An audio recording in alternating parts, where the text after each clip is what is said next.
Bonjour et bienvenue dans l'émission Bonjour chez vous. Aujourd'hui, nous terminons cette belle semaine sur le caractère de Dieu.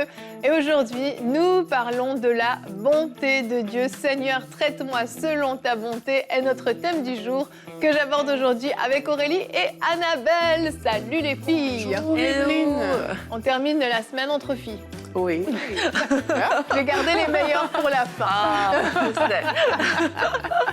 Aujourd'hui, on parle donc de la bonté de Dieu. Il est infiniment bon et on a une belle rubrique, c'est mon histoire, que vous découvrirez en deuxième partie d'émission.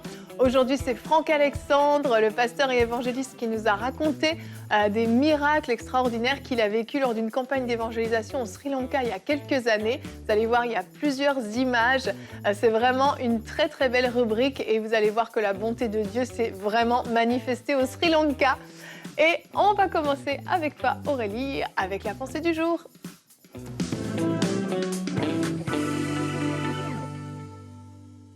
Face aux différentes situations de la vie et face à certaines prières non exaucées, il y a des personnes qui sont frustrées et cette frustration parfois fait en sorte qu'on en oublie la bonté de Dieu. Mais aujourd'hui, j'aimerais que tu réalises avec moi que Dieu n'est pas l'auteur de tes frustrations, mais que plus que jamais dans ta vie, face à tous tes défis, face à la vie en général, tu dois dire à Dieu, Seigneur, traite-moi selon ta bonté. Moi, c'est une prière que j'aime beaucoup faire et comme je le partage, je l'ai déjà partagé. Un jour, j'étais dans ma voiture et j'ai demandé à Dieu une chose que je pensais être tellement grande à mes yeux et j'ai entendu dans mon cœur une pensée qui est venue me dire « Tu sais, ce que tu me demandes est tellement bas de gamme par rapport à ce que j'ai à t'offrir. » Et là, j'ai su que la voix de Dieu est en train de parler et depuis ce jour-là, dans mes prières, je dis à Dieu « Seigneur, tu sais, traite-moi selon ta bonté. Fais seulement selon ce que toi, tu as prévu. Ouais. Parce que ce que moi, j'ai prévu est insignifiant, en fait, même si ça semble parfois trop grand à mes propres yeux. Et dans la Bible, en fait, quand on lit la Bible, on voit comment vraiment du début jusqu'à la fin, quand on lit de manière inspirée, on voit comment Dieu est bon, comment Dieu nous aime, comment même quand son peuple se détourne de lui, il va le chercher et il ne cesse de manifester sa bonté en fait. Et il y a un psaume que j'aime beaucoup qui parle de la bonté de Dieu, c'est le psaume 103. On va le lire ensemble, c'est un psaume qui a été écrit par David. David, c'est un homme qui est passé par tellement de défis, de frustrations, de choses vraiment terribles dans sa vie, peut-être des choses par lesquelles vous n'êtes même jamais passé, mais il a quand même su s'arrêter pour compter les bienfaits de Dieu. Et on va lire ce psaume ensemble. Et alors qu'on le lit, je vais vous inviter à faire une chose, c'est de dire à Dieu, Seigneur, vraiment, traite-moi selon ces paroles qui sont écrites ici, parce que ces paroles racontent ta bonté, elles parlent de ta fidélité. Alors, le psaume 103. Mon âme bénit l'Éternel et n'oublie aucun de ses bienfaits. Donc, comme j'ai dit, ça parle de la bonté de Dieu. C'est lui qui pardonne toutes tes iniquités, qui guérit toutes tes maladies. En fait, le pardon que Dieu a à vous offrir dépasse tout ce que vous pouvez vous imaginer, même la guérison qu'il a à vous offrir. Donc, dans les situations par lesquelles vous passez, dites juste à Dieu, Seigneur, oui, il y a cette chose, mais s'il te plaît, traite-moi selon ta bonté. C'est lui qui te délivre, qui délivre ta vie de la fausse, qui te couronne de bonté et de miséricorde. Quel que soit le trou dans lequel vous pensez être aujourd'hui, faisons appel à la bonté de Dieu. C'est lui qui rassasie de bien ta vieillesse, qui te fait rajeunir comme l'aigle. Peut-être tu pensais que tu étais trop vieux, tu pensais que c'en était fini pour toi, mais aujourd'hui, invite Dieu dans ta vie pour qu'il te montre tout ce qu'il peut faire encore. Il a manifesté ses voies à Moïse, ses œuvres aux enfants d'Israël. Et là, ça nous dit que les miracles de Dieu ne se sont pas arrêtés à Israël. Il peut le faire pour toi aujourd'hui à cause de sa bonté. L'Éternel est miséricordieux et compatissant, lent à la colère et riche en bonté. Il ne nous traite pas selon nos péchés, il ne nous punit pas selon nos iniquités, mais autant les cieux sont élevés au-dessus de la terre, autant sa bonté est grande pour ceux qui le craignent. Et on peut lire comme ça jusqu'à la fin parce que ça parle vraiment de la bonté de Dieu. Et sincèrement, moi, quand je lis ça, je dis, Seigneur, tu es tellement bon. Et d'ailleurs, en préparant cette pensée, j'ai lu le psaume et je disais à Dieu, mais comment ne pas t'aimer en fait? Quand je lis ça, tu me donnes envie de t'aimer. C'est ce que j'étais en train de dire à Dieu quand j'ai préparé cette pensée. Et vraiment, décidons aujourd'hui de dire, Seigneur, peut-être que ce qui m'arrive est trop grand à mes yeux, mais ce qui est trop grand à mes yeux est tellement insignifiant pour toi. Il y a des grandes demandes peut-être que vous avez fait à Dieu, mais dans sa bonté, Dieu peut vraiment vous surprendre. Donc, commençons à dire aujourd'hui, Seigneur, traite-moi selon ta bonté. Amen. Super inspirant, Aurélie. C'est vrai qu'on ne s'arrête pas souvent à méditer sur la bonté de Dieu. Dieu est bon, puis on le dit comme ça. Mais en fait, ça signifie beaucoup de choses. Ouais. Et en t'écoutant, je me disais, ben, la réponse, parce que Dieu est bon, on peut la donner à plein de questions. Pourquoi est-ce que Dieu me guérirait? Parce que Dieu est bon. Comment je peux être sûre de mon salut? Parce que Dieu est bon. Comment je peux avoir l'assurance que ma prière va être exaucée? Parce que Dieu est bon. Et en fait, c'est ça, la bonté de Dieu, ça nous parle de sa générosité, de sa bienveillance, de son amour et même de sa puissance, parce que dans sa bonté, il agit, dans sa bonté, il fait des œuvres extraordinaires.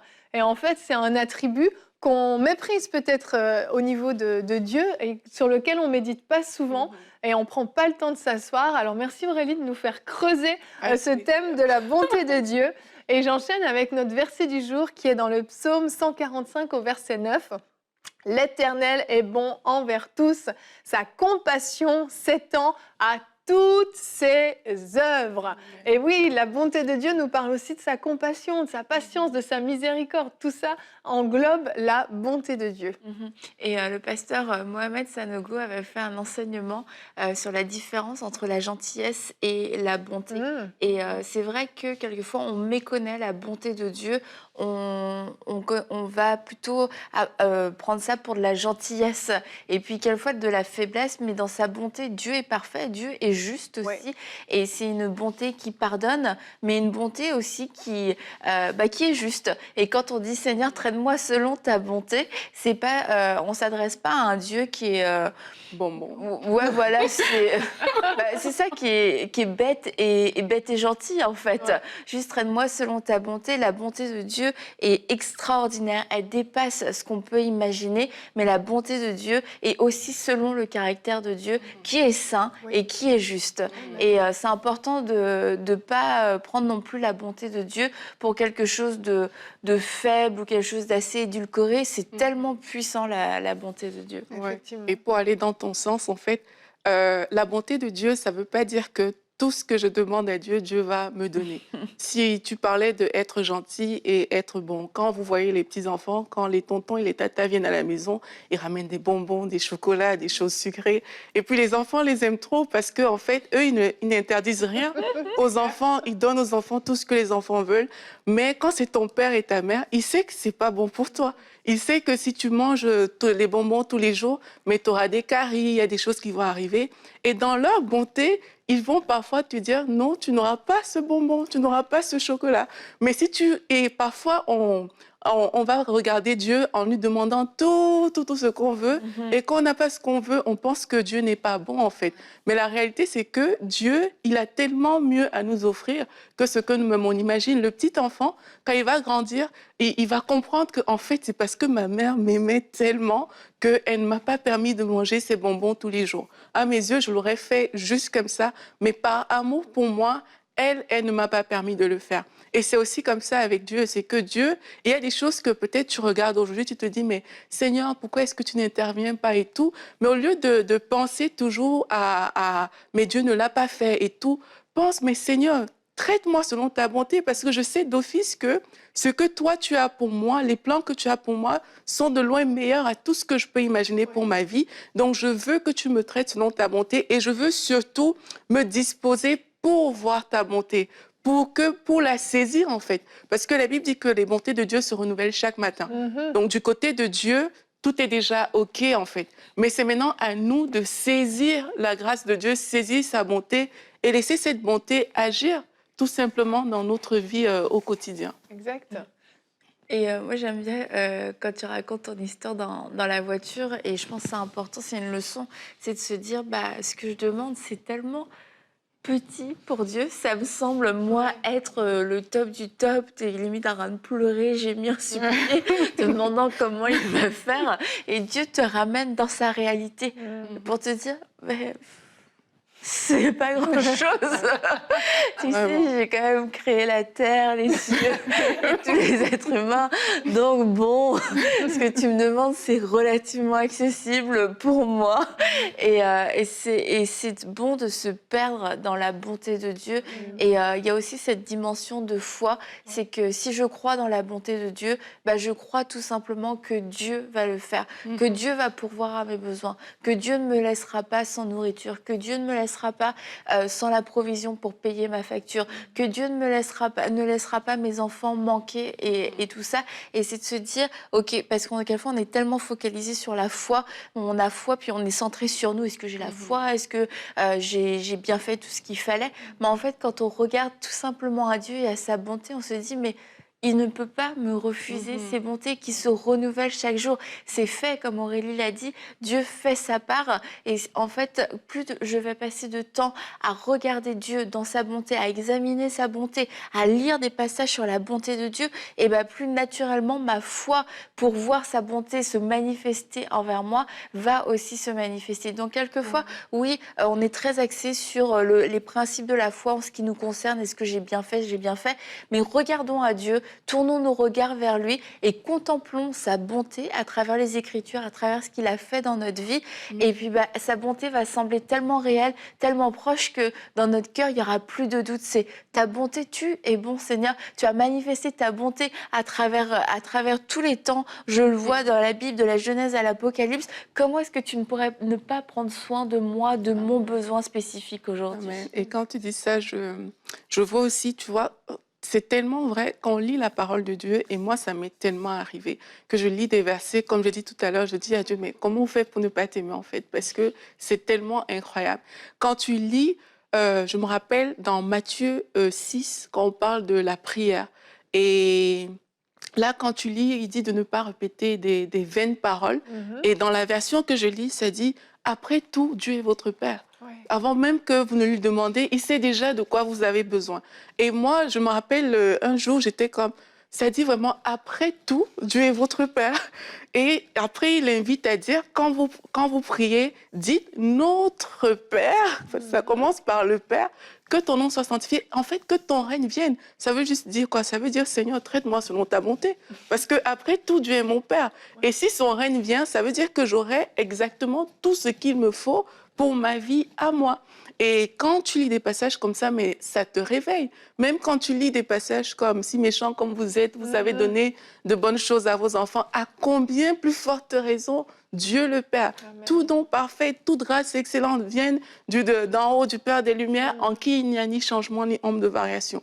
Sincèrement, moi, quand je lis des choses comme ça, je me dis « Waouh !» Et quand j'avais lu Matthieu, à cette époque-là, quand le flash avait allumé à mes yeux, mais là, je commençais à dire, mais en fait, après tout, tu es mon Père.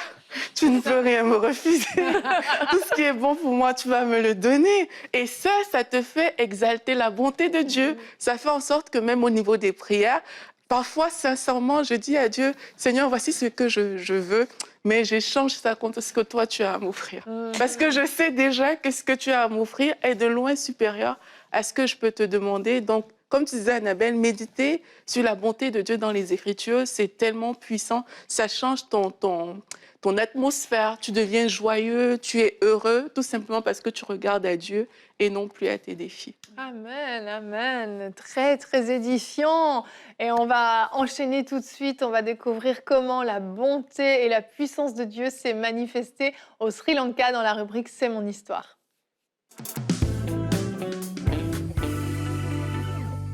Et on se retrouve pour notre rubrique « C'est mon histoire ». Aujourd'hui, j'ai le grand plaisir et privilège d'avoir le pasteur et évangéliste Franck Alexandre. Bonjour Franck. Bonjour Evelyne. Comment ça va? Ça va bien, content d'être là et de partager avec toi. Merci, je suis ravie aussi. Je te représente rapidement pour ceux qui ne te connaissent pas. Donc, tu es pasteur à l'église Gospel Center, Gospel Vision Center, décidément. Il y a trop de mots pour mon cerveau. Et donc, tu sers le Seigneur viens là-bas avec ton épouse, Exact. Liliana. Et puis aujourd'hui, tu viens nous raconter une histoire qui date d'il y a une bonne vingtaine d'années, hein, Début des années 2000, c'est ça. exact. Une mission au Sri Lanka. Donc là, c'était avec ta casquette d'évangéliste. C'est ça. Et tu es parti là-bas avec ton équipe pour faire une croisade d'évangélisation. Ouais. Et tu vas nous raconter comment ça s'est passé. Alors, c'était une mission à haut risque. Et dans certains pays où nous allons prêcher l'Évangile, parfois la situation peut se tendre, peut se compliquer.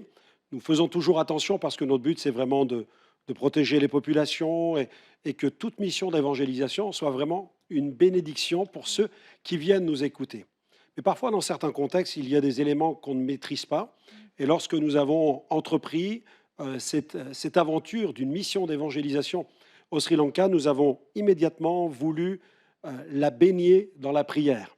Alors, avec un coordinateur indien, donc d'origine indienne, du Tamil Nadu, nous avons pu entrevoir cette mission et nous avons mis sur pied toute une opération de prière interdénominationnelle avec toutes les églises évangéliques de la ville de Kandy. Kandy, c'est la capitale religieuse du monde bouddhiste. Ok.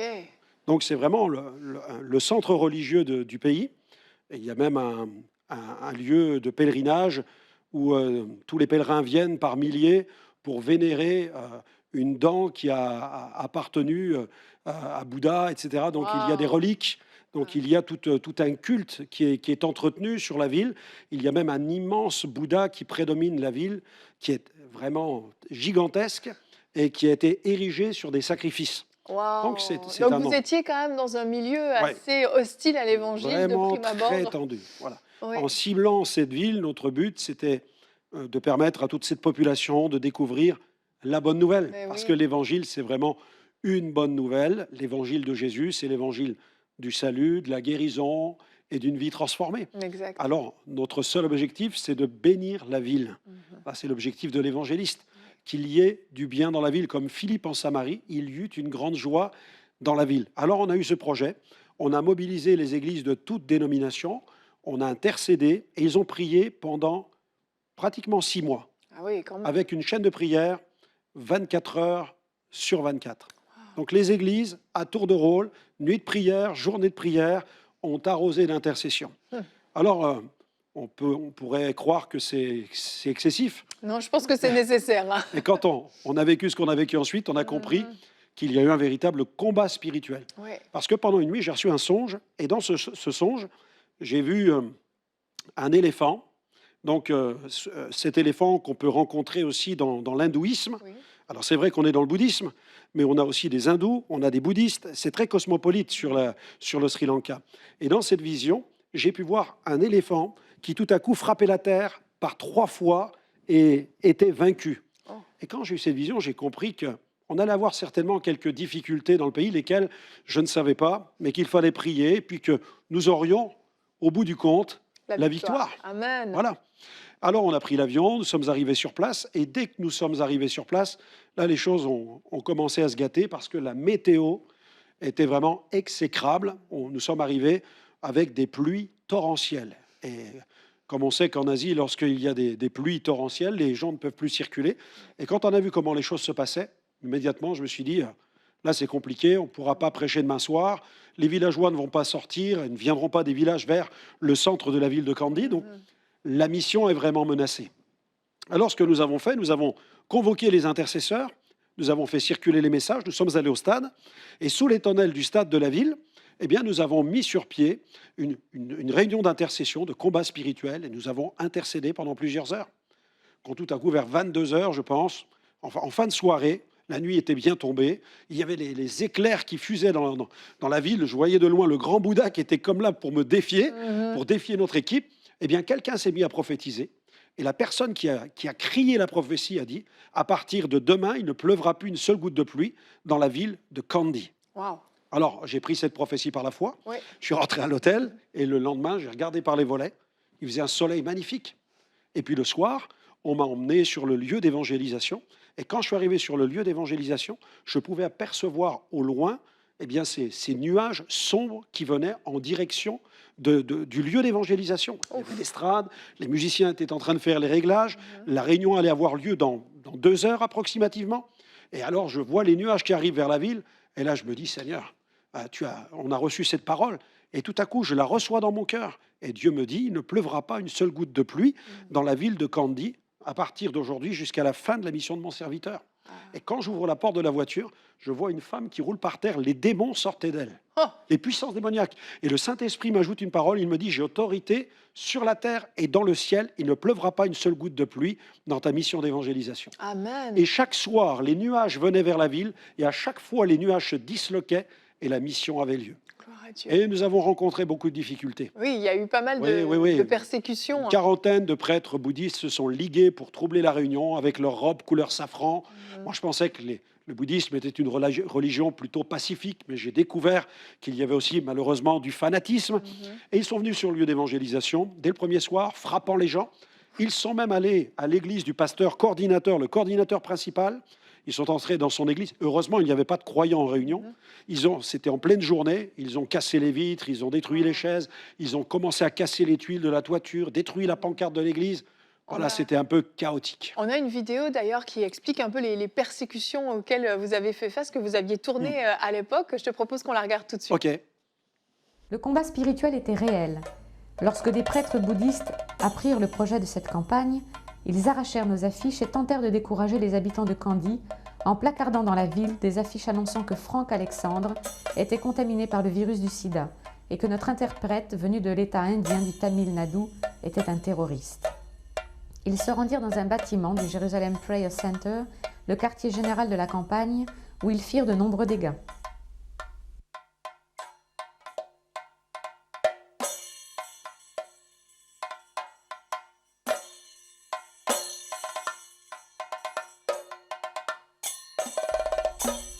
Quelle contradiction avec les dires des livres bouddhistes trouvés à l'entrée des temples, qui vantent l'harmonie parfaite qui est censée régner entre bouddhistes, hindous, musulmans et chrétiens.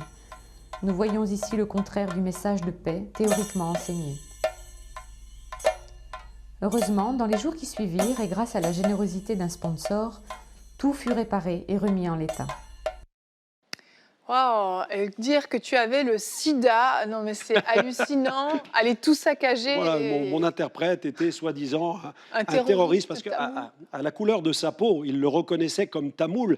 Et les Singalis et les Tamouls étaient en guerre depuis plus de 25 ans. Alors ils se sont servis de cet élément pour troubler et empêcher les gens de venir nous écouter, de peur que cet homme, soi-disant terroriste, mon interprète, attire la foule pour commettre un attentat avec N'importe des bombes. quoi. Voilà, on nous mettait dans un climat de peur totale. Mais les gens sont venus quand Mais même. les gens sont venus, en fait. Et le Seigneur nous a donné la meilleure publicité, c'est celle des miracles. Amen. Voilà, amen. dès le premier soir, les gens tombaient dans la foule, comme des mouches. Les possédés tombaient, les démons partaient. Une femme muette, des enfants muets se mettaient à parler. Voilà, des gens qui avaient des maladies de peau étaient purifiés. La gloire de Dieu était extraordinaire, ce qui fait que ça a été, je dirais, notre meilleure campagne de promotion. Notre première campagne d'affichage était tombée sous les pluies torrentielles. La deuxième, elle nous maudissait avec tous ces mensonges qui étaient placardés sur les murs. Mais la troisième, c'était celle du royaume de Dieu, c'était la meilleure. Amen. Les gens sont venus par milliers et la nouvelle s'est répandue si loin que le lendemain, j'ai reçu la convocation par le ministère de la Santé. Et là, je me suis dit, mais peut-être qu'ils vont vouloir nous attaquer sur le Oui. biais des guérisons. Et donc, j'ai été convoqué au ministère de la Santé qui avait un bureau dans la ville. Et quand je suis arrivé là-bas, le ministre de la Santé m'a invité à entrer. Il s'est assis. Il a fait sortir plusieurs de ses personnels et assis en face de moi. Il a discuté avec moi. Il m'a posé une question. Il m'a dit, mais dites-moi, qui est ce Jésus? Oh. Je dis, pourquoi, monsieur le ministre? Il me dit, parce que nous avons vu et nous avons enquêté, nous avons mené notre enquête. Et il me dit de sa bouche, les aveugles voient, les sourds entendent et les muets parlent. Qui est ce Jésus? J'avais l'impression d'entendre ce passage de la Oui, Bible. vraiment. Alors je lui ai dit, qui était Jésus? Alors Jean 3,16, car Dieu a tant aimé le monde qu'il a donné son Fils unique. Je lui annonce l'évangile et je l'invite à recevoir Jésus. Et il me dit, priez pour moi. Il y a quelques mois, j'étais victime d'un attentat. Et il me montre une blessure au bas de sa jambe, une immense cicatrice. Son mollet avait été déchiré suite à un attentat avec une bombe. Il me dit, priez pour moi, afin que Jésus me protège. Je dis, non, monsieur le ministre, Jésus n'est pas un talisman, ça n'est pas un gris-gris, c'est un sauveur. Il ne veut que vous sauver. Alors il a fait la prière du pécheur, il a demandé pardon pour ses péchés, et à la fin il m'a dit, voulez-vous que je vous aide? Je dis, oui, j'aimerais bien. Oui. Et le lendemain, l'armée est arrivée, et l'armée a sécurisé tout le lieu. Nous avons une campagne pendant une semaine formidable où la gloire de Dieu s'est manifestée avec des guérisons. Les 40 prêtres ont été attrapés, mis en prison, et nous avons dépêché en prison des aumôniers protestants pour qu'ils leur annoncent l'évangile. Et les témoignages de guérison étaient nombreux. C'est magnifique. Ben, on a une vidéo justement pour qu'on puisse voir un peu comment Dieu a agi lors de cette Gloire à croisade. Dieu. On va la regarder tout de suite. Cet enfant, incapable de se lever depuis plusieurs jours à la suite de fièvre, pouvait marcher et même courir.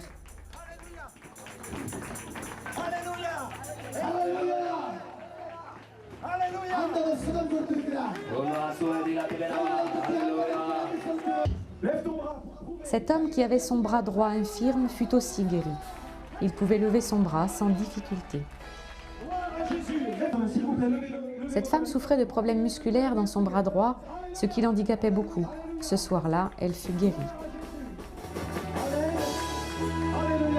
Plus haut, alléluia, alléluia, alléluia, bougez-le, bougez-le, bougez, bougez, alléluia, alléluia, alléluia, amen, alléluia. Cet homme était aveugle depuis 6 ans. Le Seigneur lui rendit la vue.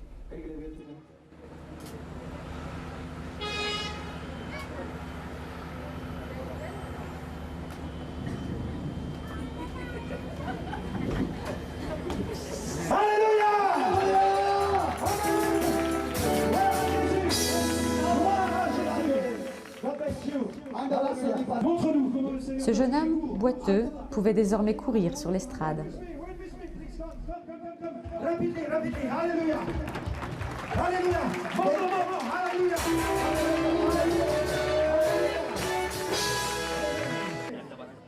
Cette femme, qui ne pouvait plus se baisser depuis longtemps, pouvait maintenant le faire.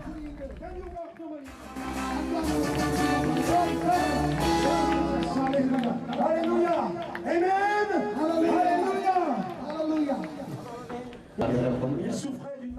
Quelle émotion sur le visage de cet homme guéri d'une maladie de peau qui, telle une lèpre, recouvrait ses mains.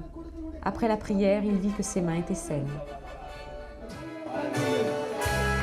La maladie de peau a disparu.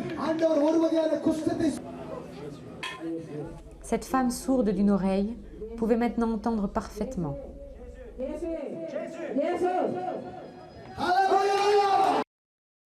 Ah, comme Amen, c'est gloire à beau. Dieu. Vraiment, vraiment. Les miracles sont vraiment les boosters du royaume de Dieu. Et je suis fier en tant que francophone de voir le Seigneur agir et je veux encourager vraiment aussi tous ceux qui ont un ministère, qui cherchent à prêcher l'Évangile et tous ceux qui croient en Jésus, qui sont des disciples parce que le Seigneur veut les utiliser, comme Ananias dans la Bible, dans Acte 9, a été utilisé pour exercer les dons spirituels, afin que le royaume de Dieu connaisse une expansion.